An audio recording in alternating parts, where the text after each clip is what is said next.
Les pays qui parlent aujourd'hui de démocratie, prenons les États-Unis. Ils ont fait la guerre de sécession. Comment ils ont imposé les États-Unis? C'est pas par de la démocratie, c'est pas par des élections. Alors ils ont tout fini. Vous allez aux États-Unis, vous avez quoi de nouveau à créer? Mais nous sommes au stade de la construction. Nous sommes au stade d'avoir des hôpitaux. Nous sommes au stade d'avoir des écoles, d'avoir une projection entrepreneuriale, etc. C'est pas à ce moment-là qu'on est là à faire des élections à gauche et à droite. Pourquoi ils financent les élections? Pourquoi ils nous financent nos élections? Parce qu'ils savent que c'est quelque chose qui nous occupe et qui ne nous permettra jamais de les atteindre. Moi je dis les Africains, les jeunes, je leur demande pardon. Il faut que vous changez de fusil d'épaule. C'est vous demain qui serez au pouvoir. D'autres aussi seront en train de vouloir vous enlever parce qu'ils veulent la même place. Et nous passons de Pierre à Paul. Chacun veut que l'autre quitte parce qu'il soit là.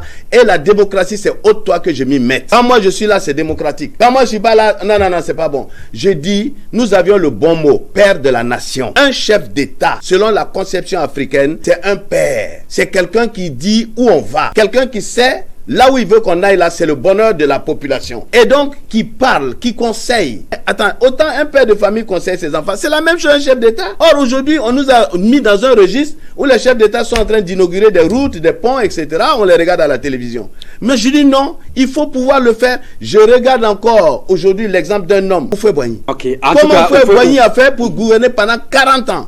On n'a pas parlé de coup d'État. Mais pourquoi? Mais voilà un homme qui avait compris quelque chose, très simple. C'est le seul chef d'État au monde qui donnait 13e mois de salaire. Mais on dit aujourd'hui que tous les malheurs de la Côte d'Ivoire, c'est dû au fait que le président Houphouët a duré au pouvoir aussi. Vous pensez, bon d'accord, donc le bonheur c'est parce que on les alterne alors. Où est ce bonheur? Alors vous croyez que parce qu'on nous dit de désobéir au chef d'État, de les mettre par terre, de mettre les ministres par terre, de mettre tout le monde par terre, de changer tous les 5 ans, et c'est là qu'on gagne? Non. On dit qu'il faut de l'innovation aussi, mais le monde n'est pas statique. Mais oui, mais ce n'est pas le président qui fait la nation quand même. C'est le premier des fonctionnaires. Il faut bien qu'on change les hommes. Ça peut se faire naturellement, ça peut se faire aussi par des élections ou par des nominations. Mais oui, mais est-ce que c'est le fait de changer des hommes qui fait qu'on est garanti, on a la garantie? Est-ce que ça n'apporte pas du sang neuf? Même dans un match de football, il y a des gens qui remplacent. Oui, des gens qui remplacent ceux qui sont fatigués ou qui sont blessés.